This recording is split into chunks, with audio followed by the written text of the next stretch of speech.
নমস্কার, প্যাস্টেল চেরির লাইফস্টাইলের একটা নতুন ভিডিওতে সবাইকে স্বাগত এবং পিকনিকের ভিডিও। কিন্তু আজকে আমাদের পিকনিকটা কোথায় বলুন তো? পাঁচপোতা বাউড়ে। আমি আগেও একবার করেছি আমাদের স্কুল থেকে।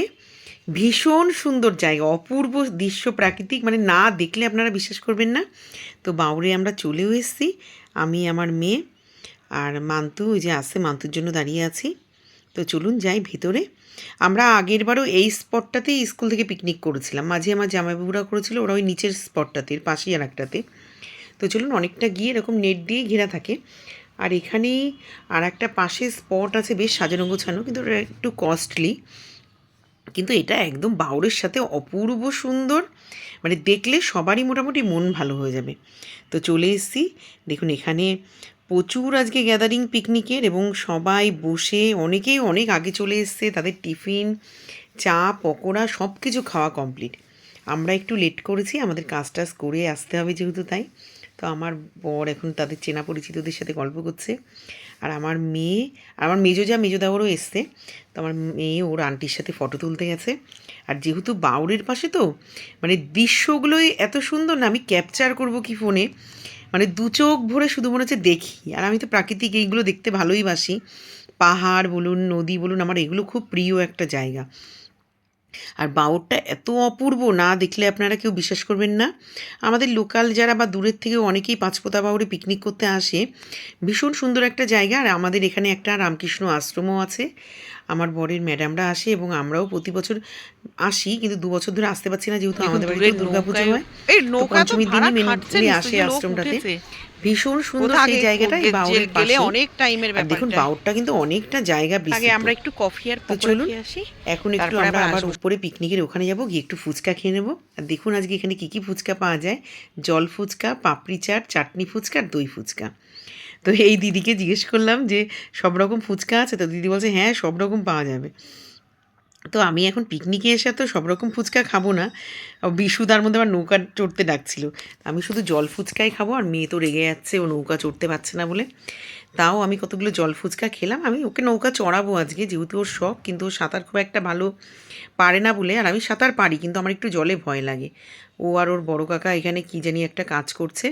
তো তার ফাঁকে মেয়েকে আমি বললাম, দুটো ফুচকা আমার হাতের থেকে অন্তত খেয়ে যা। তো ও আর ওর আন্টি আবার ছবি তুলতে যাবে, তার মধ্যে আমি একটু ফুচকা খেয়ে নিই। এবং ফুচকা দাদার এইখানে এখন আপাতত ভালো লোক জমে গেছে। আর দেখুন, এনারা দুজন হাজব্যান্ড ওয়াইফ খুব সুন্দর গান করছিলেন। এনারা আমাদের অফিসেরই, ওনার হাজব্যান্ড কলিগ, যিনি গান করছেন। আর আমরা এখানে বসে একটু ফটোশ্যুট করে নিচ্ছি। আবার একটু বাউরের ধারে চলে এসছে, আমার তো দেখতে দারুণ লাগছে। এবং প্রচুর লোক আজকে পিকনিকে এসে এখানে নৌকায় চড়ছে। আমরা যখন এসেছিলাম তখন নৌকা একটু কম ছিল, কিন্তু এবার দেখলাম গিয়ে প্রচুর নৌকা, প্রচুর নৌকা, মানে প্রচুর। আর পুরো কুয়াশা কুয়াশা, শীতের সময় তো দারুণ লাগছে কিন্তু দেখতে দৃশ্যটা। আপনারা নিজেরাও হয়তো দেখলে বুঝতে পারছেন যে একটা কুয়াশা কুয়াশা বাউরটার দিকে ভাব। আর দেখুন এখানে প্রচুর টেবিল আর ছাতার ব্যবস্থা করা হয়েছে, যাতে সবাই বসে গান শুনতে পারে, খেতে পারে, টিফিন বলুন, দুপুরের লাঞ্চ, সব কিছু। আর দেখুন এক টিম এখন নৌকায় চলে যাচ্ছে ঘুরতে। ওই বাউরটা পুরো ঘুরতে কিন্তু প্রচুর সময় লাগে। হয়তো সবাই অত দূর যাচ্ছে না, 1 ঘন্টা 2 ঘন্টা চড়েই চলে আসছে।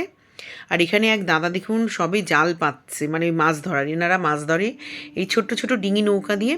তো আমি দাদাকে জিজ্ঞেস করেছিলাম কী কী জানি মাছ বললো, নামগুলোও তো ভুলে গেলাম। এই যে এই নৌকাগুলো মেনলি মাছ ধরার কাজে ওনারা ব্যবহার করেন। আর একটু পরে আমরাও নৌকা চড়বো। দেখুন মাঝখান থেকে আরও একটা নৌকা যাচ্ছে, কারা যেন চড়ছে। আর ওই দূরে দেখুন অনেকগুলো নৌকা। আর বাউটা কিন্তু ভীষণ ডিপ, গভীর প্রচণ্ড, এখানে প্রচুর জল। তো আমার মেয়ে আর ওর আন্টি এখানে ফটোশ্যুট করছে, আমি ওদেরকেও একটু ভাবলাম আমার ব্লগে ক্যাপচার করে নিই। আর আমাকে ধরার তেমন লোক নেই, তাই আমার নিজেরটা আমার নিজেকেই করতে হচ্ছে। ওরা সব পোজ দিয়ে দিয়ে ছবি তুলছে, দেখে আমারও মনে হলো একটু ছবি তুলি। তো আমার মেয়ে দিয়েছিল, আমার যাও দিয়েছিল, আমার মেয়েও দিয়েছিল। আর এই দিদি আমাদের বাড়ির পাশেই। তো এই দিদি খুব সুন্দর নাচ করে, ওনাদের আগে বাংলাদেশে বাড়ি ছিল, তাই গান তো দিতে পারছি না, একটুখানি ওনার পোজগুলোকে একটু ক্যাপচার করলাম।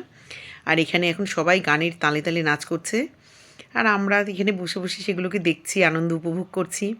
আর আমি বারে বারে উঠে গিয়ে বাউরের ধারে গিয়ে শুধু কতগুলো নৌকা চড়ছে, কারা কারা চড়ছে, সেগুলোই ক্যাপচার করে।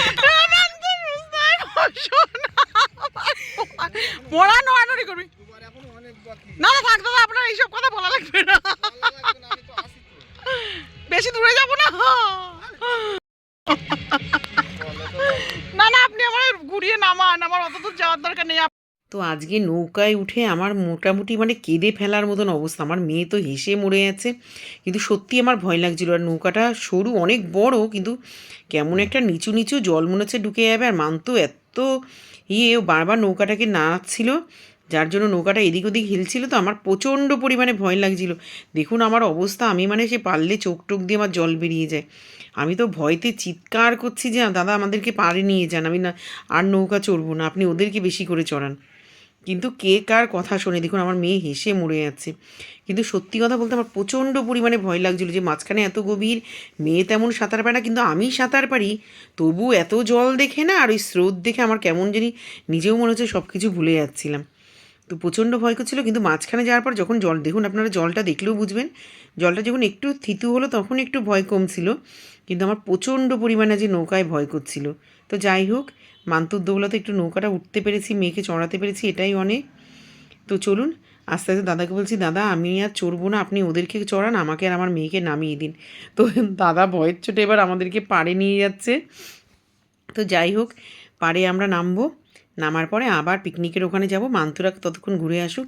আর যে এখানে বললাম না যে এখানে একটা দারুণ স্পট আছে, দেখুন তাদেরই একটা বোটিংয়ের ব্যবস্থা করা, ওই যে একটা নৌকা বোট দেখা যাচ্ছে। তো চলুন আস্তে আস্তে পাড়ে যাই। কিন্তু উনি যে নৌকাটাকে এরকমভাবে চালাচ্ছে না, বাইসটা দেখতে দারুণ। না না, খুব কড়া না না না না, কড়া ভাজে নেব। হ্যাঁ হ্যাঁ হ্যাঁ, দিন আর একটা দিন আমার মেয়ের জন্য একটা, হাত দিয়ে তুলে দিন, কিচ্ছু হবে না। হাতে তেল লাগবে তাই, হ্যাঁ এটা দিয়ে তুলে দিন।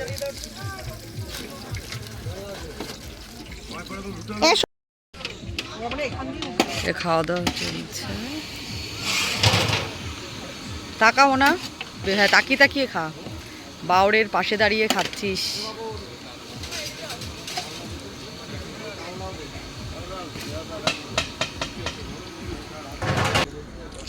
আমরা এখনো খাবার পাইনি, সবাই খাচ্ছে, আমরা দাঁড়িয়ে। আজকে খাবার পাবো তো আমরা পিকনিকে এসে। প্রচুর নৌকা এখন বেড়েছে জানিস, আমরা যখন এসেছিলাম তখন এতগুলো নৌকা ছিল না। দেখ শোনা, এসো না, ওই নৌকাটা দেখ, হলুদটা দারুণ, ওয়াটার প্রুফ, প্রুফ ফেলে দাও।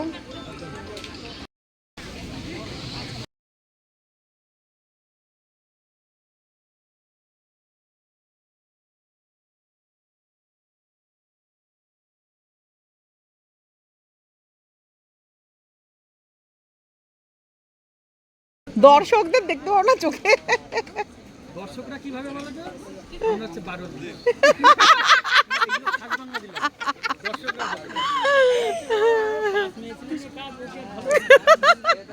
বাপন ভালো।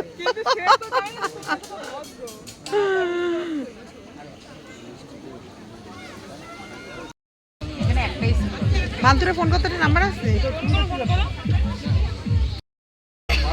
এখন আমরা খেতে বসবো, খেয়ে উঠে তারপরে আর মেনু দেখি কতদিন কি দেখাতে পারি। অন করে রাখো, অন করে রাখো। ওয়াইফ আসেনি।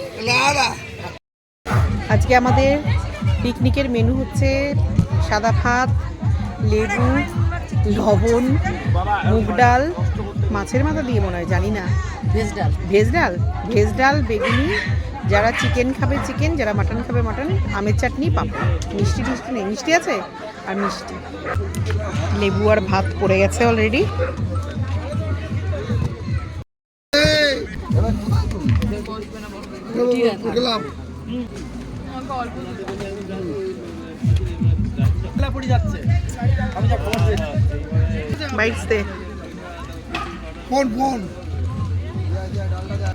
ওই যে যেটা গেটারে একদম মিশে যায় শশার সঙ্গে, ভালো লাগে। হ্যাঁ ওটাই তো ভালো লাগে, এইগুলো হজম হতে সময় লাগে না।